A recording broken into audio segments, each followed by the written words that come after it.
So good day everyone. I am Eunice Chico Aling, and today I will discuss my presentation about fake news.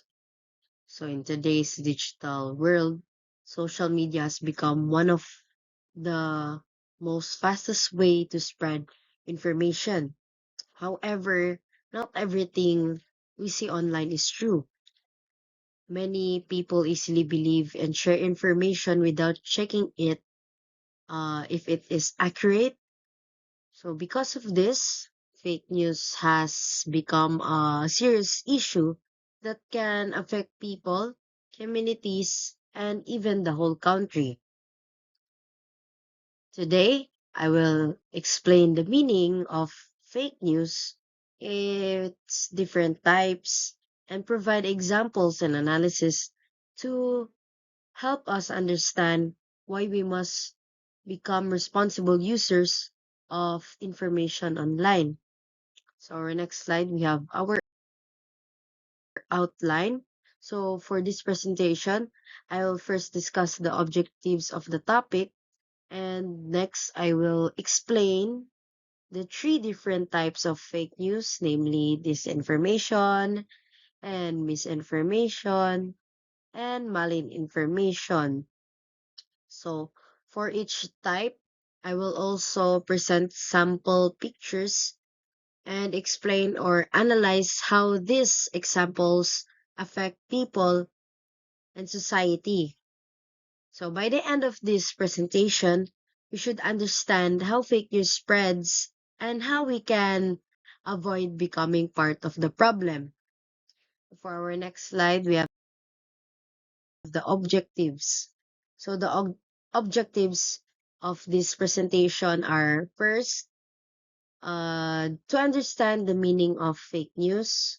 Second, to explain the three kinds of fake news. Third, to show real life examples that are commonly found online, especially on social media. And lastly, to encourage everyone to practice responsible sharing of information. These objectives are important because fake news can influence opinions, create fear, spread confusion, and damage reputation. As students and social media users, we must learn how to identify truthfully and reliable information. So for our next slide, we have the different types of fake news. There are three main types of fake news. The first is disinformation. This false information that is intentionally created and shared to deceive people. The person sharing it already knows if it is fake, but still spreads it for manipulation, fear, or influence. The second is misinformation. This happens when someone shares incorrect information by mistake. Unlike disinformation, the person does not know that the information is false. And next, the third is malinformation. This involves real or true information, but it is shared in a harmful way to embarrass, attack, or manipulate someone. Although these three types are different, all of them can negatively affect people and the society. So next for our slide is we have the disinformation example. So now let's look at examples of disinformation. In the first picture, we can see here that the fake news announcement saying that no face-to-face classes, allegedly from DepEd. The post looks official because of its logos and formatting similar to real announcement. This is dangerous because students and parents may immediately believe it without verifying the source. So in the in the right picture, in the second, there is another fake news post involving political conflict. It presents false claims as if they are breaking news. This design and layout imitate real news pages to make people to think it is credible. And so these examples shows how creators of fake news intentionally make their content look professional and convincing so people will easily trust and share it. And next we have the explanation. Uh, this information is fake content created purposely to fool people or influence their opinions. This type of news is dangerous because it is planned and intentional. The creator already knows the information is false, but spread it anyway.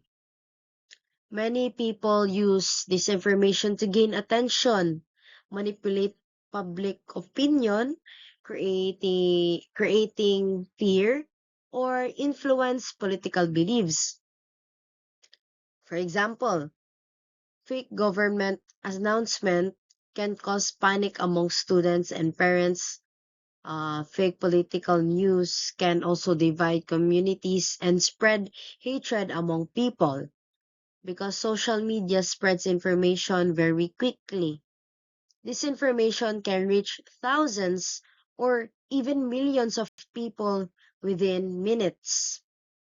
And for our next slide, we have the discuss demonstrate analysis.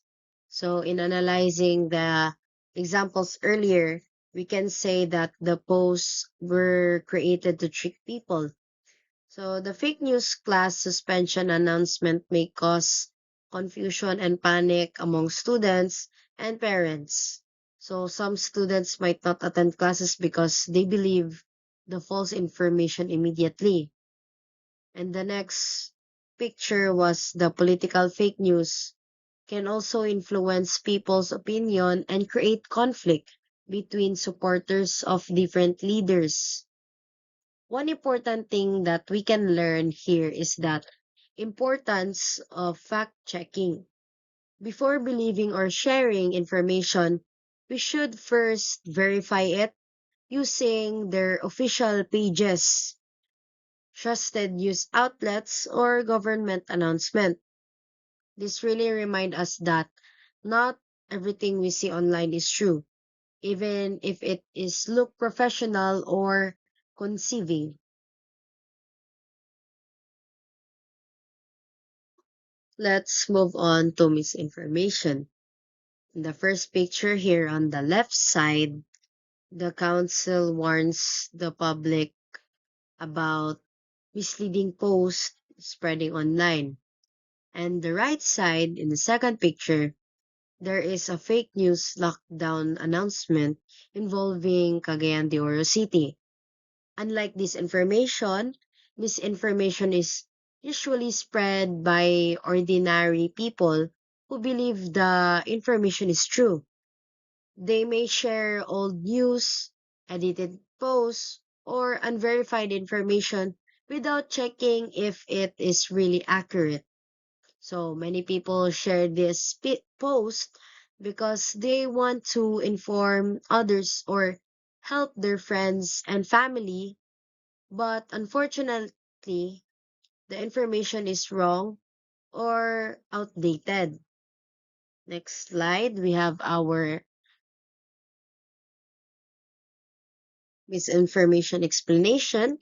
Misinformation happens when someone shares fake, false information without knowing it is fake. It is usually happens because people immediately react emotionally without verifying the facts first. For example, during emergency or disasters, people tend to share information quickly because they are worried or afraid. However, if the information is outdated or incorrect, it may only create more confusion and necessary fear. Misinformation spreads very fast because many people trust posts shared by friends, classmates, or relatives. So this really teaches us the importance of checking dates, sources, and credibility before sharing anything online. So for our next slide, we have the discuss demonstrate analysis. So in this analysis, the students or people who shared the post may not have bad intentions. They probably believe the information was true. However, the information become misleading because it was outdated or unverified. For example, fake lockdown announcement can make people panic, buy supplies, cancel plans, or become unnecessarily worried about public safety. So in this situation shows that even if someone means well, sharing incorrect information can still have harmful effects. That is why responsible sharing is very important to us. We should always verify the source, check the public date, and compare information with reliable news outlets. And for our next slide is malinformation. In these pictures, the posts use information involving public officials. Even if some parts of the information may be true, the content is presented in a harmful and misleading way. The posts included edited images, dramatic captions, and public accusations designed to shame or attack someone. So the creators use emotional language and attention grabbing design to encourage people to react negatively and spread the post further. So this shows how real information can still become harmful when used irresponsibly. So for our next slide, we have the explanation. So malinformation uses real information in a harmful or misleading way. Unlike misinformation, malinformation may involve true facts, photos, or personal details. However, they are shared to damage someone's reputation, invade privacy, or manipulate public opinion. And examples including leaking private conversation, exposing personal information online, or sharing real photos with misleading captions. So this type of fake news can lead to cyberbullying, public humiliation, emotional stress, and mental health problems. It reminds us that even true information should not be shared irresponsibly if it can hurt other people. And for our next slide, we have the discuss demonstrate analysis. So in analyzing these examples, we can see that the information may contain real elements, but it is used in a harmful manner. The post may invade privacy and encourage public judgment against certain individuals. And this can lead to cyberbullying, emotional harm, damaged reputation, and conflict among people online. So, the example also show how social media can use not only to spread false information, but also to weaponize real information against others. Because of this, we should learn to respect privacy and think carefully before posting or sharing sensitive content online. So, to conclude, fake news is a serious issue that affects everyone, especially in the age of social media. We learned the three types of fake news: disinformation, which is intentionally false information. Next, misinformation, which is false information shared unknowingly. And next, we have the malinformation, which is true information used in harmful ways. So, as a responsible digital citizens, we must always verify information before believing it or sharing it. So remember, not everything online is true. A simple click of the share button can either spread truth or spread harm. And that is all for my presentation. Thank you everyone for listening.